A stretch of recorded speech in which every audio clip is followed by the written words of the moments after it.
I finally started acting.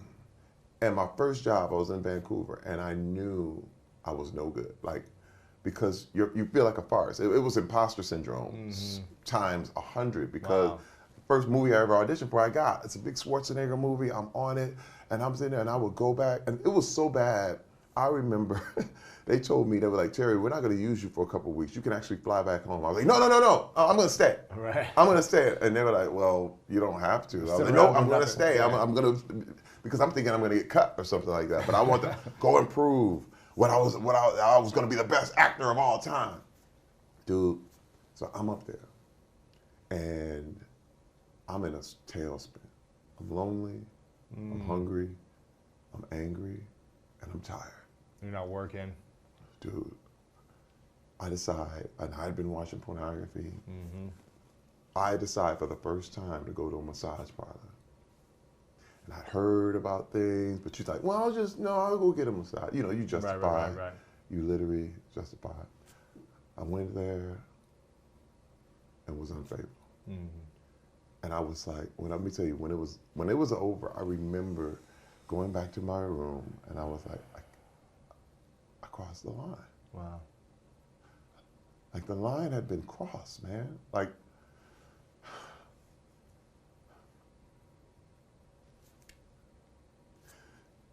even thinking about it now, it was so dark. You know what I mean? I remember just going back in the room, and I went back, and I was like, how did I do that?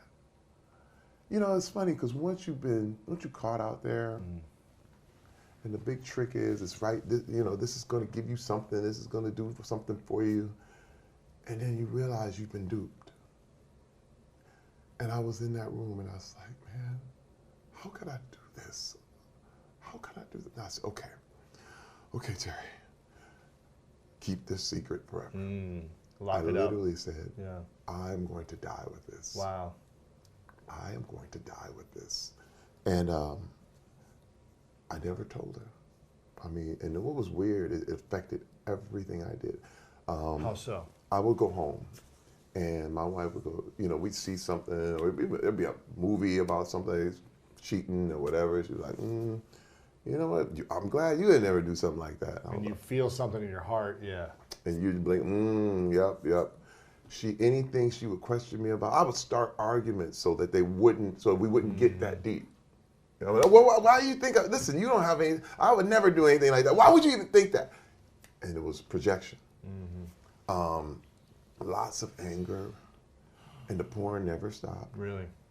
Because because it's not exposed. And this is the thing, she never knew who I really, really was. And I felt like, my God, if I ever tell her, if I show her, she's gone. Wow. So it was a farce. So the fear of losing was the best thing you ever had.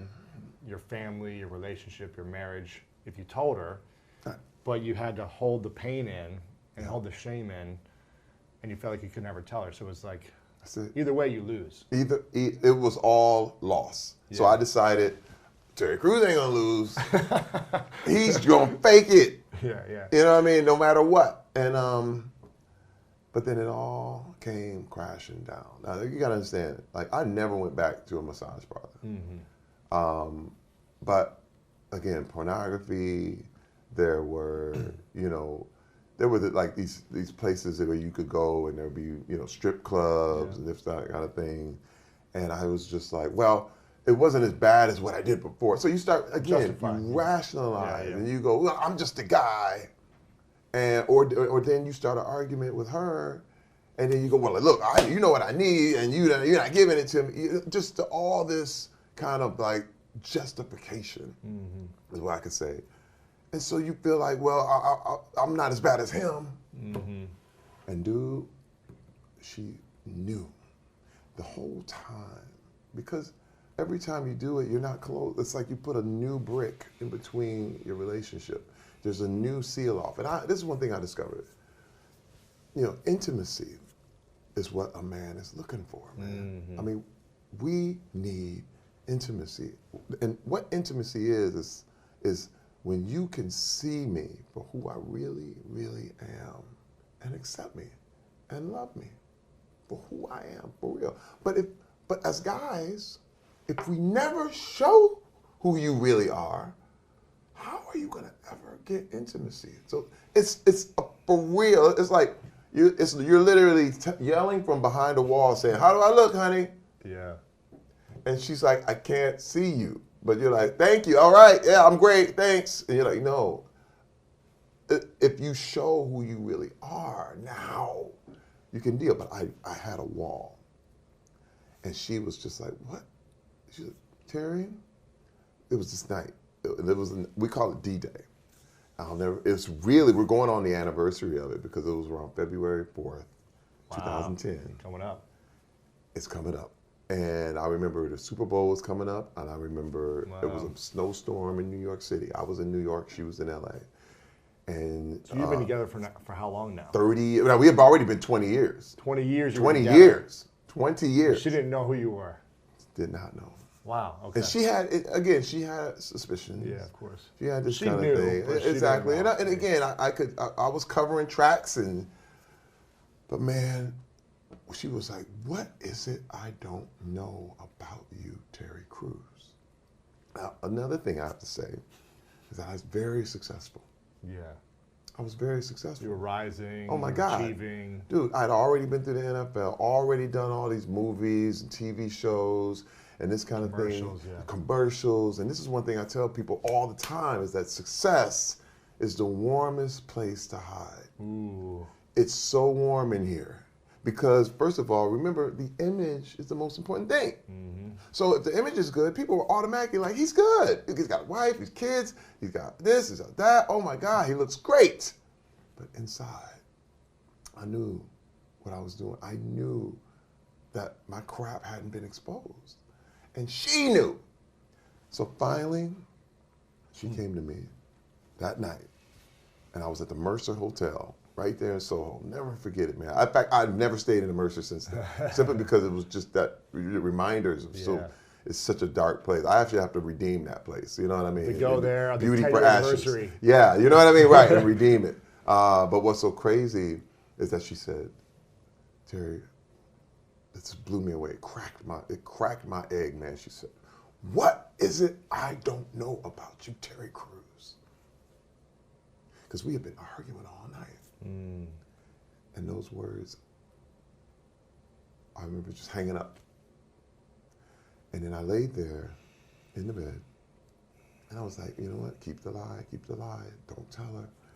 And something told me, man, and I ain't gonna tell you, I don't even have to tell you what. It was like the universe, people could call it was God, it was Jesus, it was whatever runs the world, said to me, "Terry Crews, if you don't tell her, I'm going to leave."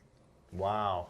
Now, I was just like, wait a minute. Like it was almost like he was like, "I've been dealing with you forever, giving you a shot to tell your truth, to really just be honest. And you know what? I'm done with you." And I felt so alone. It was, man, Lewis, I can't even describe. It was, again, it was a snowstorm going on. It was like everything was dark, and I'll never felt that darkness, anything like that ever again. It was the only thing I could compare it to was 10 years earlier when I was in Vancouver. Wow. It was like the whole thing came back full circle. I mean, years later, right? I called her up. We talked again. And I told her, "Lewis, I'll never forget the gasp on the other end of the line." Wow. It was like, "Oh no." And she said, "Oh my God." She said, "Terry, don't come home.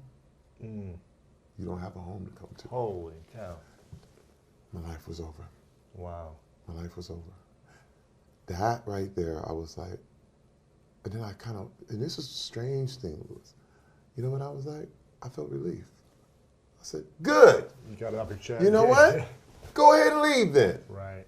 Then you probably weren't with me in the beginning.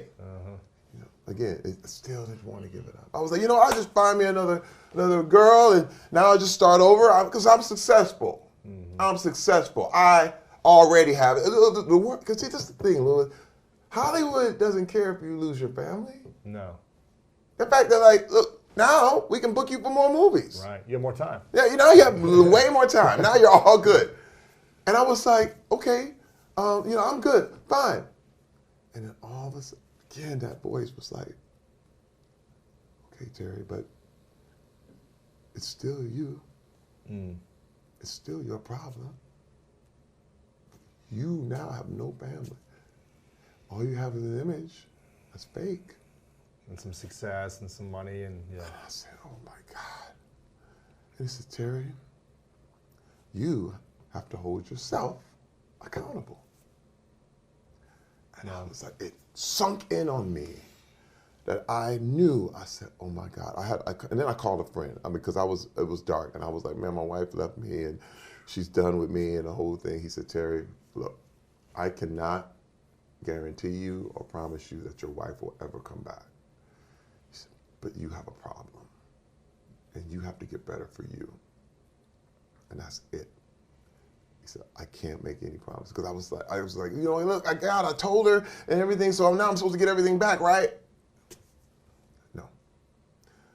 And so I was like, I see it. I see it.